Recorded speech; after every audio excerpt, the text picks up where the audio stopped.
host, Sahar Indradi, and we are talking about procrastination. I have a lot of questions that are coming to me that ask me, why is it that I put all these plans, but I always say I'll do it tomorrow, or I don't have time to do it, or I'll keep procrastinating and I don't know what to do for it. And I know I have all the intentions in the world to make it happen, but it just doesn't happen.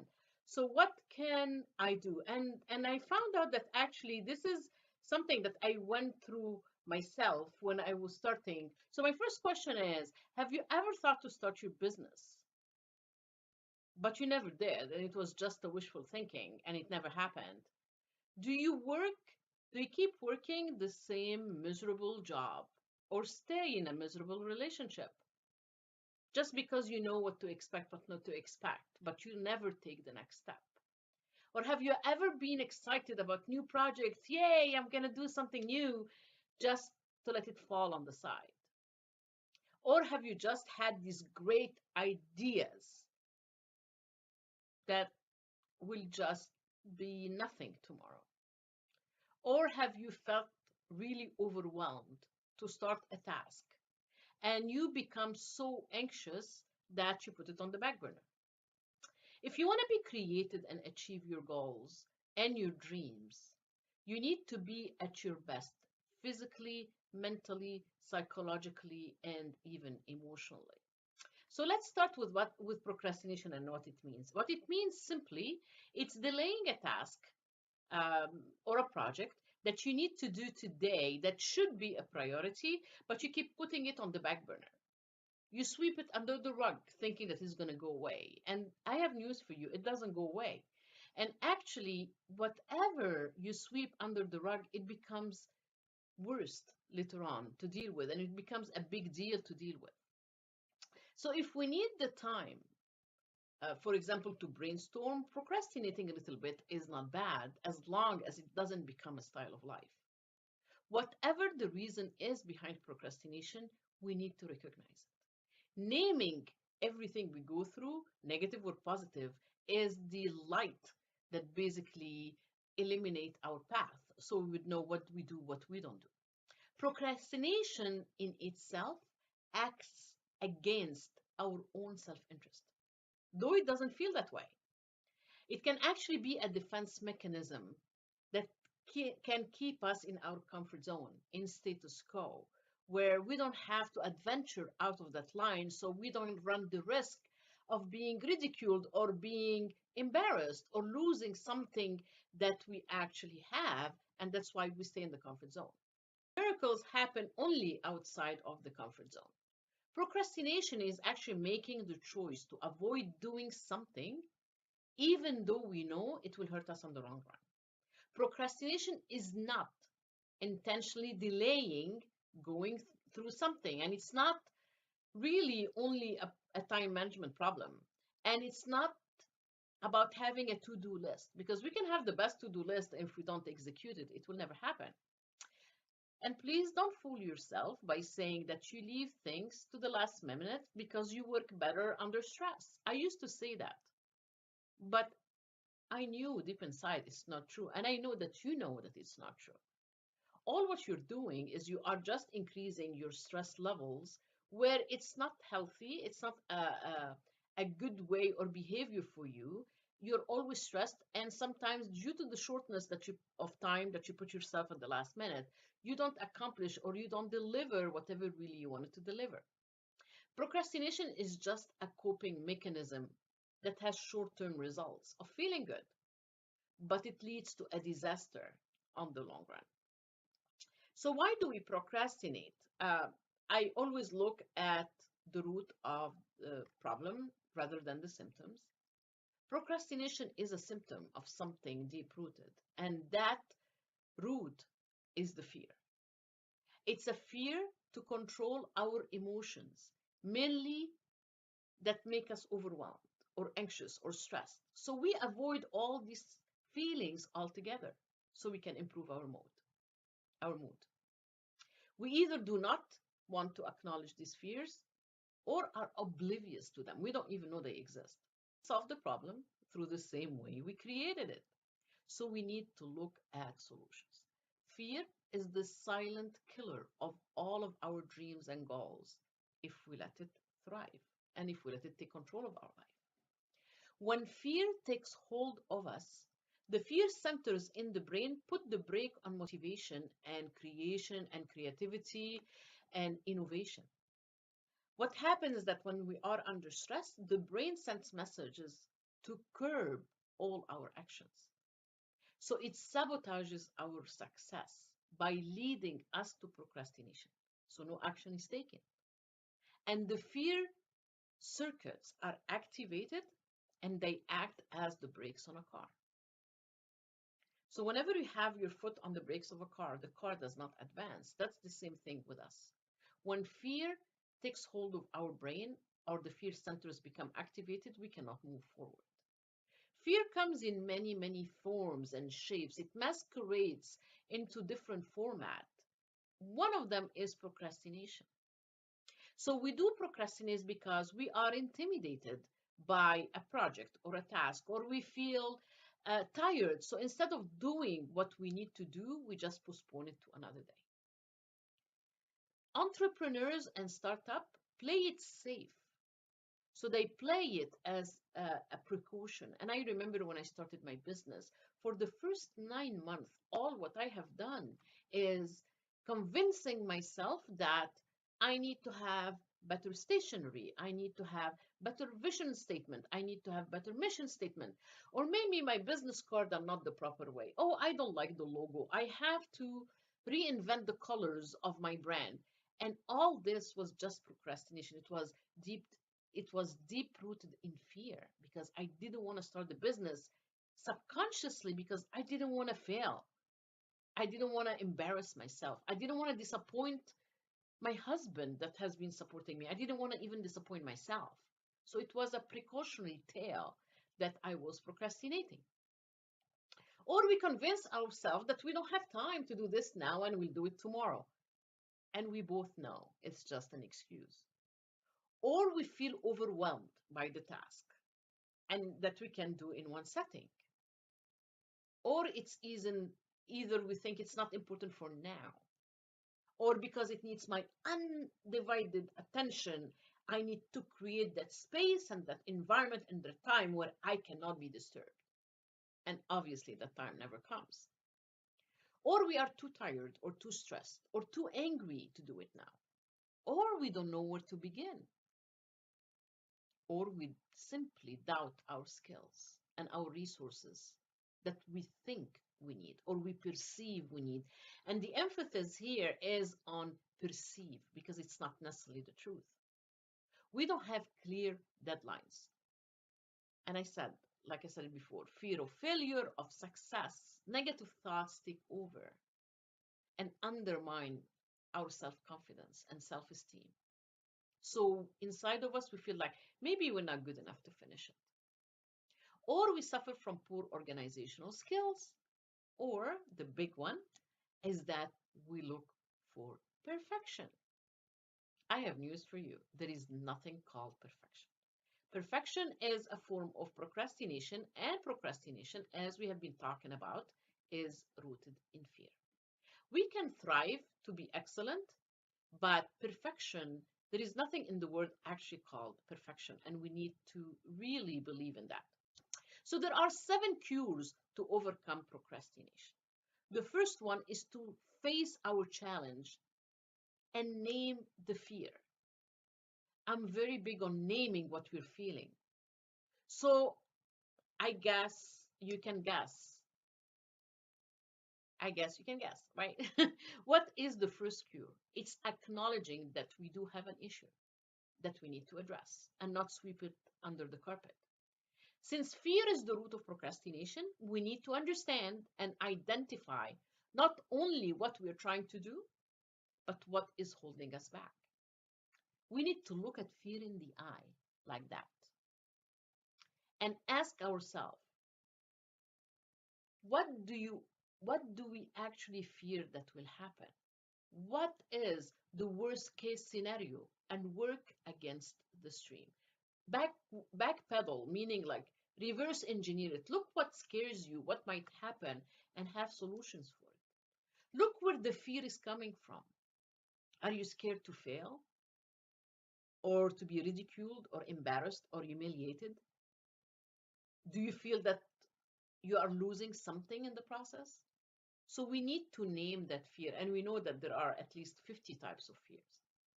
So start by recognizing the negative thoughts and fears, then counter them with positive reinforcement. For example, replace the negative thought that says, oh, you're never doing anything, you're not accomplishing anything. Put a positive thought instead of that and say, yes, I'm moving slowly, but I am progressing. That's number one. Number two, change our attitude of thinking. Henry Ford said, either you think you can or you can't. You're right. How we perceive situations will dictate how we deal with them. It's all in the attitude. We are pre-programmed on negatives. Unfortunately, our brain, to keep us safe in the comfort zone since our childhood, is pre-programmed on negative things to protect us. Since childhood, we come to think what we can and we cannot do, what we should and should not do. And we get stuck in these tracks, or what we call thinking traps, that basically paralyze us. Negative thinking is the default of the brain. Because it doesn't take any work. But being positive thinking takes a lot of work. But the good news is that it's a learned ability, so we can all learn it. We are not either born with it or without it, but we need to practice it every single day. It's the same day, the same way that we want to increase a muscle, the strength of a muscle. We keep practicing it to make it stronger. That's the same thing. We need to build our mental muscles of positivity. We can shift the way we think, like instead of looking at the hard task, we can think, okay, it will take time, but it's so worth it to do it. The experience and the journey will be awesome. Most importantly, I know I can do it. We are what we think, and what we believe become us. Number three, eat the frog. If you have to eat a live frog, it doesn't pay to sit and look at it for a very long time. We call a difficult task an ugly frog. So the first thing that you need to do in the morning is you need to eat the frog, meaning you need to start with the ugliest task that you have. This way you have the rest of the day that is totally yours. You have a smooth sailing. If you have two frogs, start with the ugliest. That's a visual for you. The key to reaching your goals, to high levels of performance and productivity, is for us to develop a lifelong habit of tackling our major task first thing in the morning. Not to spend excessive time planning for it. And I know a lot of people just keep planning and planning and planning, and nothing happens. An idea will stay an idea and will die an idea if we don't execute it. We must develop the routine of eating the frog before we do anything else and without taking too much time to think about it. Successful, effective people are those who launch directly into their major task and then discipline themselves to work steadily and single-mindedly on that task till it's complete. In the business world, we are paid for making a valuable contribution that is expected from us, though many confuse activity with accomplishment. Number four, start with the why. Ask yourself, why do I need to do this? What's the purpose or the reason why I need to do this task? And why we should care about it. When we know our purpose and the impact that we can make, it will propel us to take an action. When we define our why, we can voice what we expect, our hopes, our concerns, our fears, that we can either deal with ourselves, or you can talk to a trusted friend or find a mentor or hire a coach. Having a sounding board will help clarify our thoughts and speed up the creative process. We need to follow our curiosity to feed our brain on regular basis. It helps to write down the ideas as you get them instead of losing them in the process or forgetting them and then losing time actually trying to remember even the ideas that ever crossed our mind. Number 5, use procrastination to be productive. So if we feel that we are starting to procrastinate, we can use this time in doing something else that uh, doesn't need a lot of mental power. For example, decluttering our space or environment. It's said that cleaning the clutter clears our brain. Another way to deal with our brain when it gets foggy is to get up and either get a drink of water or go for a walk or stretch or simply bounce in place, taking deep breath. We need to reward ourselves for everything that we do because no matter how small it is. This way, we are teaching our brain that you did something good, you get rewarded. So the chemicals like dopamine and oxytocin become released, and it makes us more euphoric. So the brain will come to the use of wanting to repeat that cycle. So it rewards yourself more. We use that positive energy to beat fear. We believe in our vision, seize the opportunity of each day, and get one step closer to achieving our goals. Number 6, break down the task into clear and focused steps. Sometimes we get overwhelmed because it's something like really big. Try to divide it so it will stop being vague and you stop being feared of it. Divide it the way you want to divide it into the little pieces or how many pieces that is comfortable for you. Like we call bite-sized little projects that we can tackle easier. This way we can see what steps we need to take to complete the projects. We can break it even the steps into phases. And we can break the phases into sections and the section into smaller steps. Whatever works for you, do it. Just do it so you don't get stuck in procrastination. For example, every morning set aside 10 minutes to work on one part of the task. Start making gradual progress without interfering with the rest of your day and reward yourself. And this way, your brain will keep repeating the process over and over.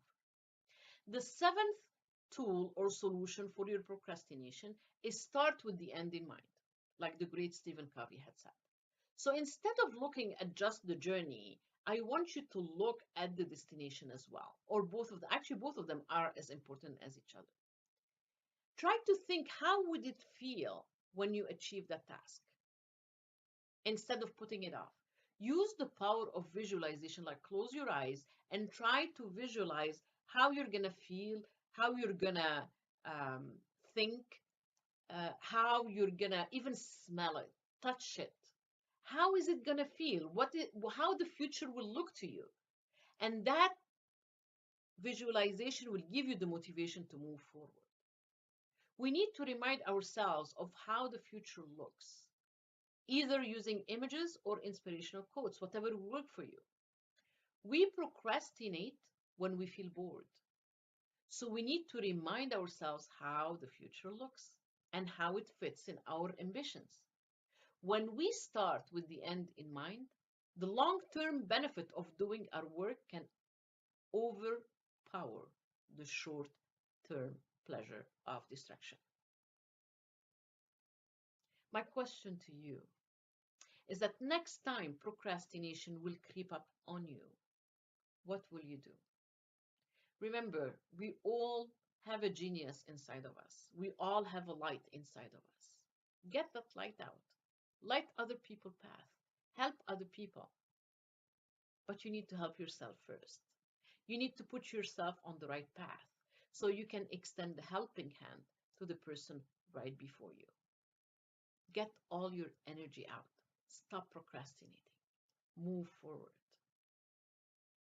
If you want to get hold of us, email us at info@reinventyourselftogreatness.com. This is your host, Sahar Andrade, and I will see you in the next project.